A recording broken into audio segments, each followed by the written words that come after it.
Utah, and we have a lot of other very high representatives from Utah, at least mostly from Utah. And we're doing something very dramatic and very important for the people of Utah, the people of our country, because many people use it. We're terminating certain monuments. They call it monuments, not the ones we have outside, but these are large, thousands of acres. It's a total of almost 3 million acres, and we're going to be discussing it. But in fact, I think we'll start discussing it right now before I sign. After that, we're going to be signing 2 documents that are close to 1.5 million acres each. And Governor, do you want to say a few words about what we're doing and explain it to the press? Yeah, well, thank you, Mr. President. This is a big day for Utah. The president did something very similar several years ago during his first term. Of course, the monuments were re-expanded under the past administration, and this matters to Utah. We believe that under the Antiquities Act, it's very clear that these monument designations are supposed to be the smallest area possible to protect the antiquities, and these multi-million acre monuments that are bigger than the state of Delaware certainly do not fit that designation. Now we definitely care about protecting these antiquities, and will continue to do so. The problem is with these giant monument designations, there are no resources that come with those. We have 9 monuments in Utah. 7 of them are around 700 acres to 7,000 acres. That's what this was meant to be, not millions of acres as what happened with Grand Staircase Escalante and Bears Ears. And so we're grateful that the president has made a determination that we need to right-size these monuments. Again, this does not remove the other protections that already exist in those areas, just making the monuments more manageable so that we have the resources necessary to continue to protect these antiquities. I know we have the Deputy Secretary of the Department of Interior here with us. Kay, is there anything you'd like to add? I'll just say the Antiquities Act is 120 years old, but the first monument that was created was only 1,200 acres. So if you think about it, since then, President Clinton, President Obama, and President Biden have increased the acreage in the state of Utah and locked those acres up. Over 3 million acres. For nobody to use, right? You can't do anything. You can't go hunting. You can't go fishing. You can't do anything. You can virtually not even walk on it. That's exactly right, sir. So Right. you were remedying that today. I remember. No, I do remember. I have a great memory. And Mr. President, I know Senator And this Lee's is actually better than the first time. We're doing It is better. Yeah, Senator Lee's been very involved, I know, in conversing with you. Good. That's true. Mike? Go ahead. Smallest area compatible with the objects to be protected. That's always been the standard under the Antiquities Act. President Biden, President Clinton, and President Obama overlooked that standard. President Trump is fixing it today. Thanks, Mike. You had something to say. I thought that was very important. Celeste. Well, I think it's worth noting for the press in the room that both of these monuments were created over the unanimous opposition of Utah's federal delegation, our governors, county commissioners, the locals who are worried about losing multiple uses on these federal lands. And we're standing here with the governor, the Speaker of the Utah House, the entire Utah federal delegation supporting a president listening to the people of Utah and saying, we know you value this land, you want it used for multiple use and not locked up. And so this is a very different process than how the monuments were created. Well, they took the land away from the people, quite honestly. It was ridiculous. And I remember Orrin Hatch, before he passed away, was a great guy. He was a friend of mine, and he felt so strongly about this. And we signed, and then they terminated it after they got in office, which was crazy. And we're putting it back, but we're actually giving more than we did the first time back to the people of Utah. Please, go ahead. Couldn't have said it better than Representative. May I point Yes, something out? please. I think people don't understand. Utah is over 2/3 owned by the federal government. These counties where these monuments are at are over 90% federal land. When people make decisions about this 2,000 miles away, you can see how that steps on the local people who only control about 5 or 10% of the land with local government. So not only do you have all these dynamics, you have an economy. You can't pave roads, you can't build schools, you can't pay fire people, police department, because of this dynamic of 95% federal lands. The other part of that is Utahns will tell you they love these lands. They manage them better than people 2,000 miles away. So if this is about good management, it really should be done in Utah by people who have demonstrated over decades and decades and generations that they're good managers of this land. Great job, well said. Anybody? No? You're leaving? I can't believe it. Very, very excited. I can't believe it. You're excited? Where are you going from here? Well, can I say this first of all? We sat down with the previous administration and said, then we'll just work this out, so we don't have to keep going back and forth. Just work with us. Right. And we promised if we didn't, that once we have the power, we're going to make sure that the people's voices are heard. So thank you for helping us keep our promise. Wow. And unfortunately, the last administration did not understand that this would happen one day. So thank you so much. Great honor. Let's sign. This is very nice. I'm very happy about this. And better than the first time.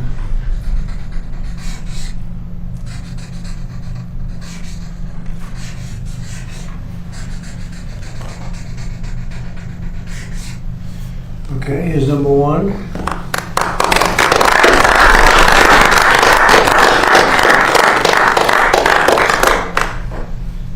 Okay, number two. Here you go. Almost 3 million acres. Going to be well taken care of now.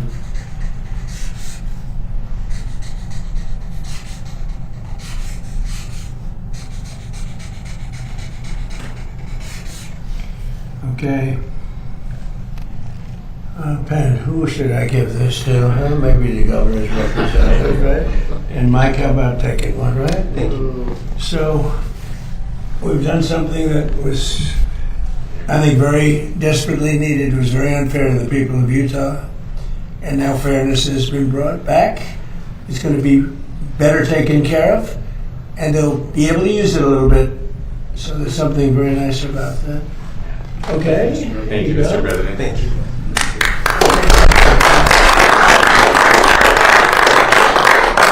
Any questions about this, first of all, most importantly? Anybody want to talk about this? I've got one. Yeah, Jeff, go ahead. I've got one on Iran too, but I'll start with this. Just you said that 70% of the land was federal. Was there any other way to turn this around? How is it that I guess my question is how did it get there if it's a state? Go ahead. You want to discuss that, please? The land ownership is what it is, but under the Antiquities Act, 120 years ago, Congress made the decision to give presidents the power to designate by executive proclamation certain land as monument. It was supposed to be the smallest area compatible with the objects to be protected in connection with that. Now, initially, as the Deputy Secretary of the Interior explained a minute ago, that meant a few hundred, maybe 1,000 or 2 acres at the most. These are 3 million acres. As I explained to President Biden, that's 2 Delawares. It's been abused, and so it was done by executive action. President Trump is right-sizing it to bring it in compliance with what the law says. And Mr. President, just on Iran, you have said now to Congress that we are back at war. How long do you expect this to take, and what's the legal basis? Take what? The war. Well, I think it's going very fast. We've demolished their military. We're hitting them very hard. We had a deal yesterday or the day before yesterday. It was all done. And then they broke up that deal immediately because they found out there was something in the deal they didn't like. And they're wired differently, and we're not going to put up with it. We are just going forward. We're attacking them tonight. And we're taking out all of their capability for anything having to do with the Strait, with the Hormuz Strait. And I think in the end, we will end up just controlling the whole thing. And what they're doing is being very foolish, very stupid, and they've treated people horribly. They've killed 52,000 protesters so far that we can determine. It might be more than that, but 52,000 protesters have been killed, and it's really a terrible situation. We'll have it under control very quickly. You mentioned that you're going to, just one quick follow-up. You mentioned, wait a minute. You're going to, just hold on one second. Wait, Jeff. I'm sorry, I was Be going nice. to ask the Be follow-up. nice, Jeff. Go ahead, please. Thank you, Mr. I President. have to teach you to be nice. Thank you, Mr. President. On your presidency, so a lot of us here actually witnessed a miracle 2 years ago today as we were on the ground covering your rally in Butler, Pennsylvania. Right. You said a lot of times that you believe that God has saved your life. Has there been a moment throughout your presidency so far where you thought this is why God kept you here? Well, we're doing a lot. You know, we have a country that I use the expression "Make America Great Again," and we've done far more than anyone thought possible, including maybe even me. We've done things that are unreal. $19.2 trillion. The money being invested in our country is more than any country has ever had by many times. We have trillions of dollars coming in because of the tariffs and the proper use of tariffs, because all of the things. I think because of the election. November 5th was a very important day. When you look at the military, we have the strongest military in the world. We rebuilt it largely during my first term, and we have recruitment now. We're setting records in recruitment. We had, if you go back to the campaign when I used to talk about it, the last administration, they couldn't recruit soldiers. We needed soldiers in every single branch of our military, and that included police and firemen. Nobody wanted to do anything having to do with the uniform in this country because they weren't proud of the country. And now the people are very, very proud to be an American. Our country is doing phenomenally well. We're respected all over the world. If I go, no matter where I go, we just got back from NATO, and I think you saw the response. It was like a very beautiful thing, actually. It was a total response, totally positive response. No matter where we go, we're respected again. Maybe respected more than ever before. So I appreciate the question, but that's pretty much it.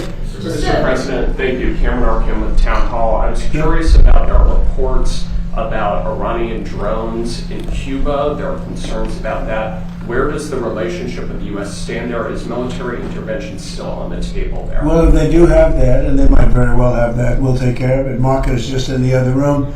And if they do have that, we'll take care of it in short order. We're not going to have a problem. We're not going to allow that to happen. So it could be that they're storing some. We're looking into it now. It could be so, and it maybe isn't. But we'll figure it out fast. And what are you expected to speak about on Thursday evening? I'm going to speak on Thursday. We were thinking one of the nights, but this has been such a busy news day today with all that's happening. A lot of very positive things have happened, including the Indy. We're going to have an Indy race, as you know, in 41 days.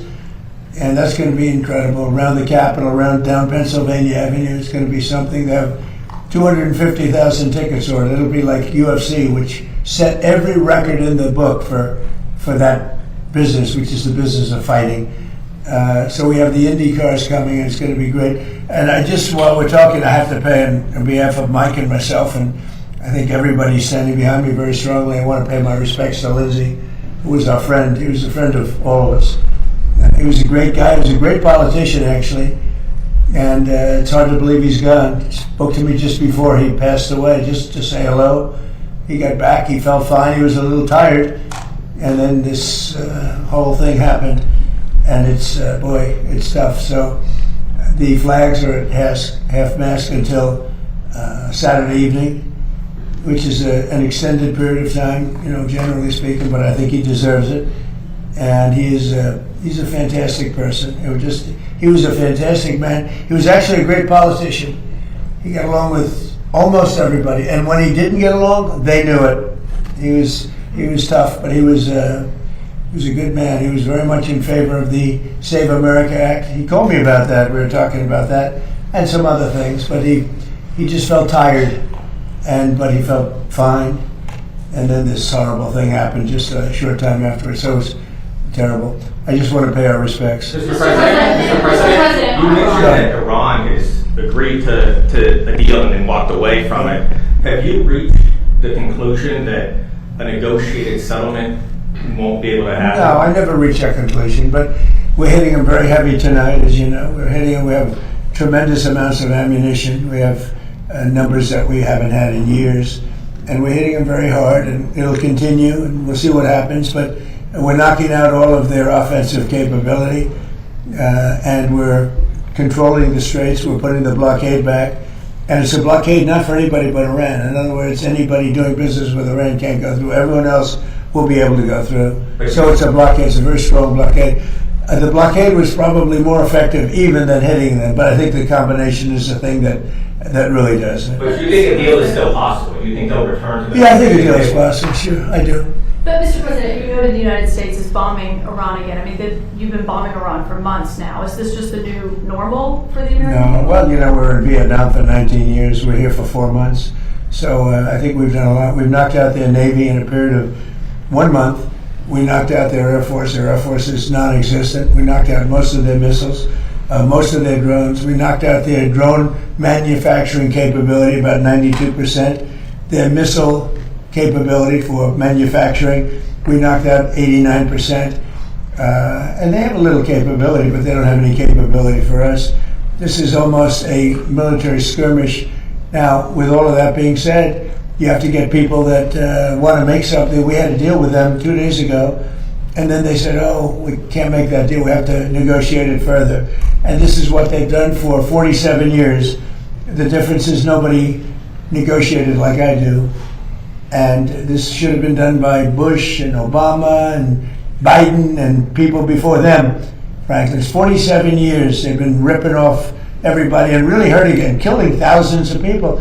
So they killed 52,000 protesters, but they killed many, many people with Soleimani, who I killed in the first term. Soleimani killed many people, many people, and not only killed, when you see a young former soldier walking around with no legs, no arms, a face that's been horribly, horribly hurt, that was done by Iran. That was done by Soleimani. He was a person that was very evil. He was an evil genius. He was looking to take out a lot of our military installations in Iraq and Iran, and I got him before he got us. So we have to do what we're doing, and the strait is open. It will be open. We've cut down their capability very substantially, but they're going to fight for a while. Our military has done a fantastic job, and the bottom line, though, and I say it to everybody, and I say it as much as they want to listen, Iran will not have a nuclear weapon. If we didn't bomb them with the B-2 bombers, that plane right there, if we didn't bomb them, they would have had a nuclear weapon long ago. Within 1 month from the day we bombed them, they would have had, if we didn't do it, they would have had a nuclear weapon.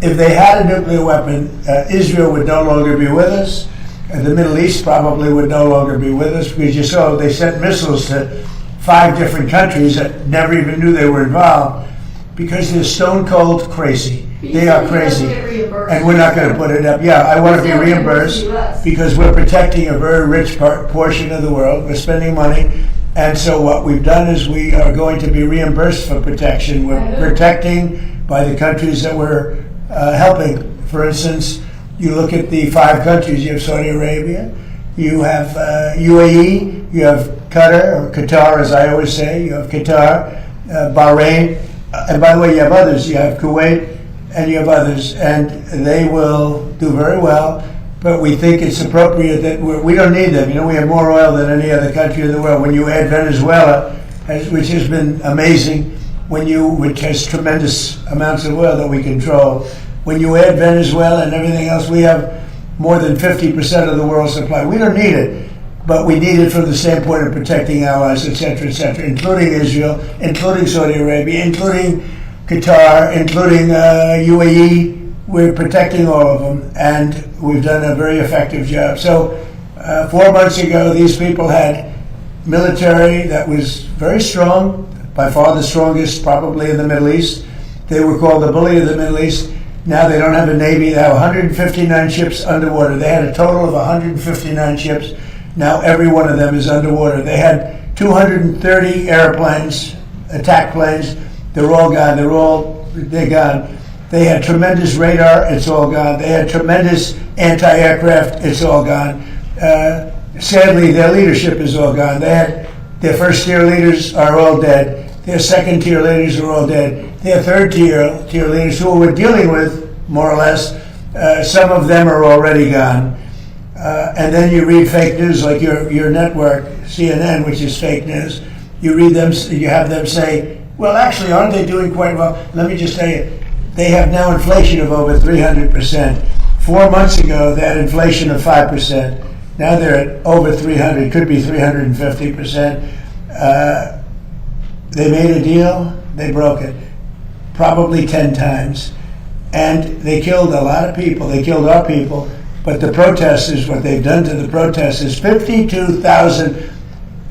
Have you ever seen any of the burial lots where they're burying the protesters? They killed 52,000 protesters, and on my watch, they can't do any of that. So we have them in a position that they don't have any military. There's not a thing they can do about it.